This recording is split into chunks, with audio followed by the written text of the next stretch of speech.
আসসালামু আলাইকুম ভাই, একটু ক্যামেরাটা একটু সামনের দিকে আনেন। আমি যদি ভুল না করি এই গাছটা আজওয়া খেজুরের গাছ। আর একটু সামনে আনেন, আমি দেখাই দর্শককে। ওইখানে ফুলগুলো একটু দেখান, ভিতর থেকে একটু ফুলগুলো দেখান।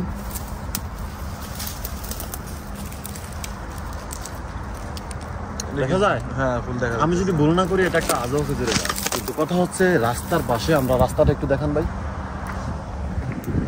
ওইটা হচ্ছে মেইন রোড, হ্যাঁ উপরে। এই আজওয়া খেজুরের গাছ রাস্তার পাশে, অনেক আজওয়া খেজুরের অনেক উপকারিতা সম্পর্কে আপনারা শুনছেন, কিন্তু রাস্তার পাশে এমন একটা আজওয়া খেজুরের গাছ যখন ফল হইব, এই রাস্তার মানুষও চাইলে কিন্তু এই ফলটা ফল সিরা খাইতে পারবো, খেজুর সিরা খাইতে পারবো।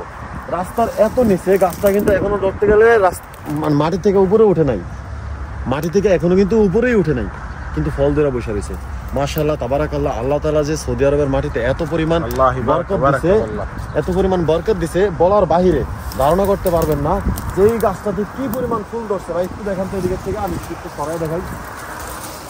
দেখেন কয়েকটা ছড়া, আপনি একটা দুইটা তিনটা চারটা পাঁচটা ছড়া, প্রায় 7টা ছড়া দিছে এই ছোট্ট একটা খাজুরের গাছে। কি পরিমাণ বরকত দিছে আল্লাহ তাআলা এই সৌদি আরবের মাটিতে বলার বাহিরে।